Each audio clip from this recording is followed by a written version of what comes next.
Halo, selamat pagi anak-anak. Apa kabarnya kalian hari ini? Miss berharap kalian semua selalu dalam keadaan sehat ya. Jumpa lagi dengan Miss Lia hari ini di pembelajaran tematik. Hari ini kita akan belajar tematik tema 4, subtema yang ketiga dengan judul Inilah Keluarga Besarku. Sudah siap untuk belajar ya? Dan masih tetap semangat ya belajar dari rumahnya. Harus semangat ya. Sudah disiapkan buku dan alat tulisnya? Pastinya sudah ya. Dan jangan lupa harus selalu diingat, sebelum dan sesudah belajar harus selalu berdoa ya.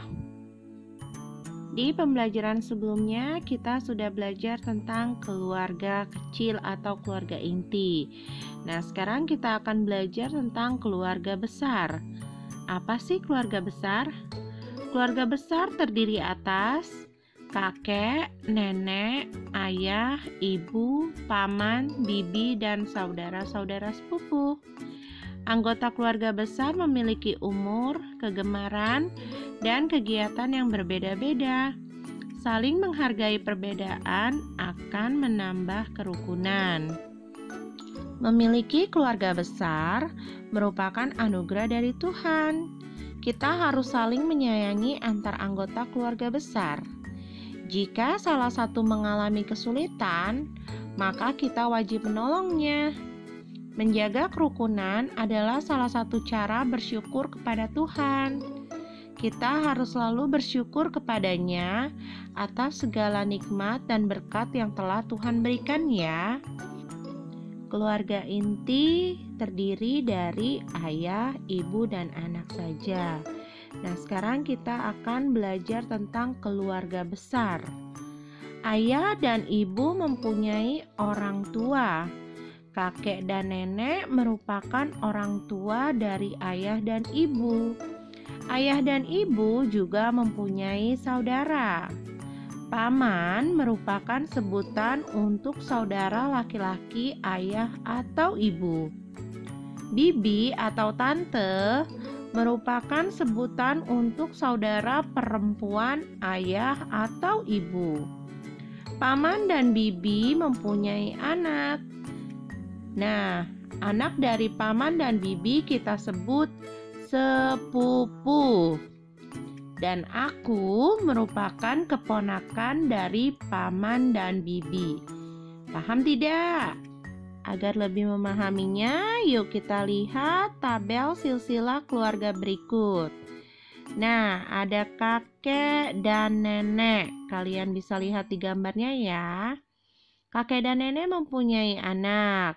Ada paman, ada bibi, ada ayah dan ibu. Kalian bisa lihat gambar yang dilingkari adalah ayah dan ibu. Jadi kalian pasti punya dua kakek dan juga dua nenek ya. Kakek dari ayah dan juga kakek dari ibu. Begitu juga dengan nenek dari ayah maupun dari ibu. Serta ada saudara dari ayah dan ibu yaitu paman atau bibi. Lalu anak paman dan bibi kita panggil sepupu. Bisa mengerti ya? Selanjutnya mengenal satuan panjang tidak baku. Satuan panjang tidak baku adalah satuan yang tidak ada standarnya. Pengukuran panjang dapat menggunakan anggota tubuh dan benda di sekitar. Contoh alat ukur panjang tidak baku yaitu jengkal, hasta, depa, langkah kaki, telapak kaki, cotton bud, ataupun batang korek api. Nah, kalian bisa lihat ya, ini adalah gambar satu jengkal. Dari ujung kelingking sampai ujung jempol dinamakan satu jengkal. Kalian bisa lihat ya, kemudian ada namanya hasta. Dari ujung tangan sampai siku itu namanya hasta. Nah, kalian bisa lihat di gambar ya. Berikutnya ada depa.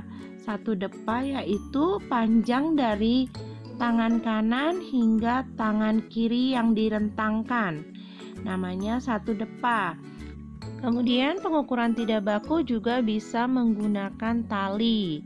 Kalian bisa mengukur panjang menggunakan tali ya. Kemudian ada langkah kaki. Misalnya kalian mengukur panjang ruangan kelas ataupun panjang kamar tidur kalian, bisa menggunakan langkah kaki maupun telapak kaki ya. Pasti hasil pengukurannya akan berbeda-beda tergantung panjangnya langkah kaki yang mengukur. Banyak benda yang bisa kita ukur dengan menggunakan satuan tidak baku, seperti mengukur panjang buku, mengukur panjang meja, mengukur panjang pintu, mengukur panjang ruangan kelas, mengukur tinggi badan seseorang, mengukur panjang buku tulis, dan masih banyak lagi yang lainnya. Mengukur panjang dengan satuan tidak baku akan memiliki hasil pengukuran yang berbeda-beda karena ukuran alat atau ukuran anggota tubuh dari setiap orang berbeda-beda ya. Nah, kalian bisa membuka buku tematik kalian di halaman 113 ya. Di sana ada tabel melengkapi pengukuran panjang benda. Di sana ada contohnya. Yang pertama, buku tulis panjangnya sama dengan 3 batang korek api. Lalu di sini Miss Lia mengukur meja belajar dengan jari Miss Lia. Menggunakan jengkal ada 6 jengkal. Lalu papan tulis ada 5 hasta. Nah, kalian bisa menambahkan sampai nomor 10 mengukur benda yang ada di rumah kalian ya. Kalian lengkapi. Setiap benda mempunyai tinggi yang berbeda-beda. Ada yang lebih panjang dan ada yang lebih pendek. Untuk mengetahui panjang suatu benda, kita harus mengukurnya terlebih dahulu. Alat ukur yang biasa kita gunakan pun banyak jenisnya ya. Ini adalah contoh ukuran botol ya. Semua botol tidak sama, ada yang kecil maupun besar. Lalu ada keluarga Rasti dari ayah, ibu, Santi, Anton, dan Rasti. Ukuran mereka pun berbeda. Lemari, meja, kursi, dan pot bunga juga mempunyai ukuran yang berbeda. Nah, karya seni 2 dimensi yaitu karya seni yang memiliki unsur panjang dan lebar. Karya seni 2 dimensi hanya bisa dilihat dari satu arah saja, yaitu dari arah depan. Contoh karya seni 2 dimensi yaitu lukisan, gambar, kolase, dan foto. Gambar akan tampak lebih indah jika diberi warna. Alat untuk menggambar diantaranya pensil. Untuk mewarnai gambarnya ada pensil warna, krayon, cat air. Lalu tempat untuk menggambarnya ada kanvas maupun kertas ya. Kalian pasti sangat suka menggambar ya. Boleh kalian lakukan di rumah ya, menggambar bebas menggunakan pensil warna maupun krayon. Boleh kalian menggambar tentang tema keluarga yang kita pelajari hari ini ya. Semangat selalu belajarnya di rumah ya. Berlatihlah untuk mengukur benda-benda di sekitarmu dengan menggunakan alat ukur tidak baku. Nah, kalian coba ya mengukur tempat tidur kalian maupun televisi di rumah kalian. Pasti ukurannya akan berbeda jika kalian yang mengukur, karena ukuran tangan kalian dengan ukuran tangan Miss Lia sangat jauh berbeda ya. Miss Lia tangannya besar, kalau kalian tangannya ukurannya kecil, dan pasti jumlah ukurannya menjadi lebih banyak. Kalian bisa praktekkannya di rumah ya. Sekian pembelajaran tematik kita hari ini. Sampai jumpa di pembelajaran tematik berikutnya. Dah.